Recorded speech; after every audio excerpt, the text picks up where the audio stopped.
things are looking kind of strange and kind of half-finished. I don't know how I feel about this. Well, yeah, the church is changing. And unfortunately, we have to wear the masks today because things are changing all around us. But we want to, do you hear that echo? Yeah. In fact, well, things are changing. They're putting down the carpeting here in the church, and I know this is going to be painted later on. And as we get into Paul was writing about the church changing too. Yeah. And he was talking about the changes that were happening between the Jewish old form of the church and the Gentile new form of the church. And we're in the part of Romans. What chapter are we on, Kate? 11. Chapter 11. Maybe you want to start off with Paul talking about the change that was happening. Sure.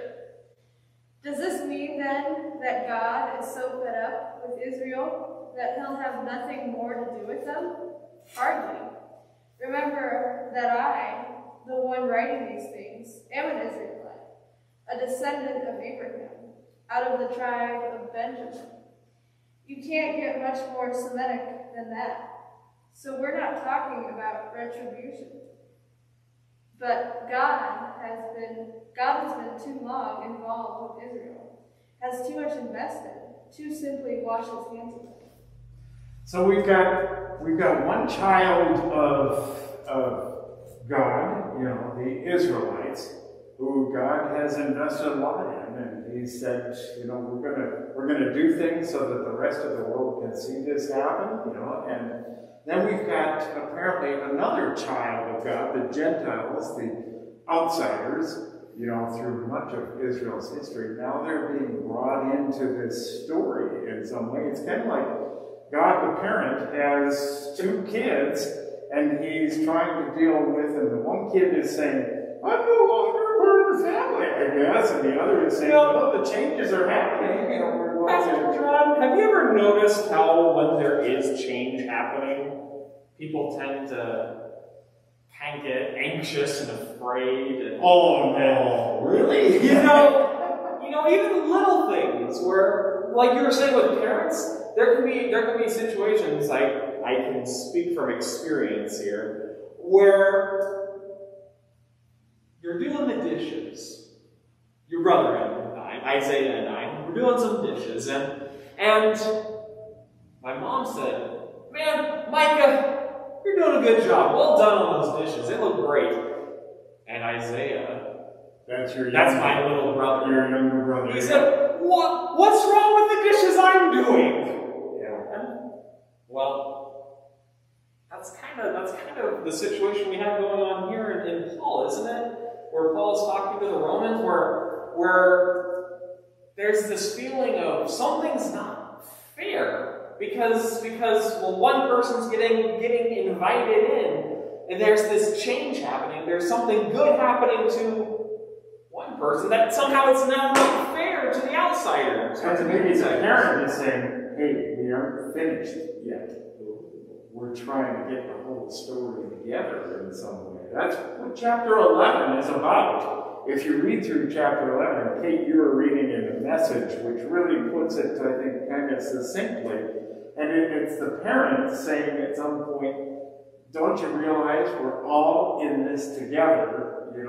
Both you older kids and you younger siblings that are coming into the story," to where finally, I'd say I'm reading in 16 through 18 of the Message translation of chapter 11.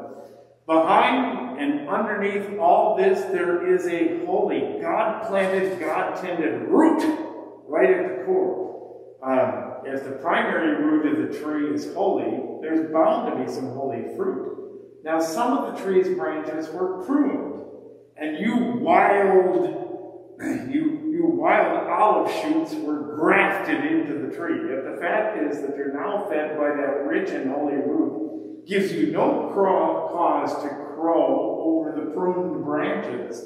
So in other words, the Micahs couldn't crow over the Isaiahs, or the Isaiahs over the Micahs and saying, "See, Daddy loves us best, or Mommy has a fondness for us. Remember, you aren't feeding the root. The root is feeding you. Huh. Does this sound like any other story that we know? Yes, it does. It kind of sounds like the prodigal son. Oh, the prodigal son? Or should we call that story? Is it just about the prodigal son? No, it's about the father, too. Yeah, it's about the father and the other brother.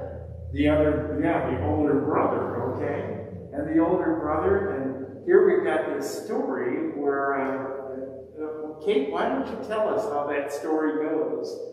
Well, there's the younger brother, and he kind of gets tired of things and decides to go off on his own and takes his inheritance. He's the wild. He's the wild branch of the family. Woo! Yeah, okay. And then there's the older brother who's home, taking care of things and doing everything he's supposed to, while the other one's out being wild. But he comes back because the father, and he finds out that the father is happy to have him home. And grafts him. The father wants to graft him back into the family. Okay. There's that root. Yeah. Yep.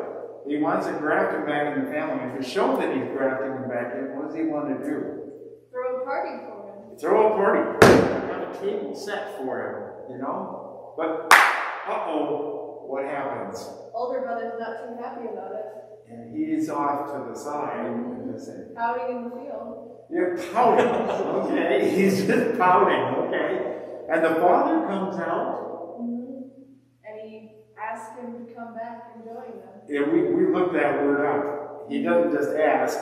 He pleads. He pleads, he begs, he encourages, he urges. It's actually a pretty powerful word. He urges, come back to the table. Well, we're left at the end of the story with the father is urged, but we don't know if that son comes back. Kind of like the way Paul is leaving this story here. He's saying, yes, Israel is encouraged to come to the table. That God is setting the table for everybody. That's kind of the way chapter 11 goes. You know, that finally it comes down to kind of an upside down grace. And Kate, I think you were looking at what, verse 32? Yes. In here? And God, in one way or another, God makes sure that we all experience what it means to be outside, so that He can personally open the door and welcome us back in. So God's desire is for everyone to come to the table. Maybe we need to look at that instead of looking at who's outside and who's inside and who's grafted in and who isn't grafted in. What is God's desire? What is God's desire is to let us all come to the table. All come to the table. And if God has to do this in some way by reaching out and by saying to some, don't be too stubborn, and to others, would you come back? Would you come back? Maybe God has his work cut out for him, huh? Like Paul says, it's complicated. It's complicated. Yeah, that's right. You like that little passage. Where was it at? It was, I think, 28. 28, okay. Yep, it's complicated. Yeah, it is complicated. I'll tell you what. Kate, would you finish where that little poem is at the end of chapter 11? Because finally, that parental love of God, can anyone understand or explain it? Do you see where? Yes. Is there anyone around who can explain God?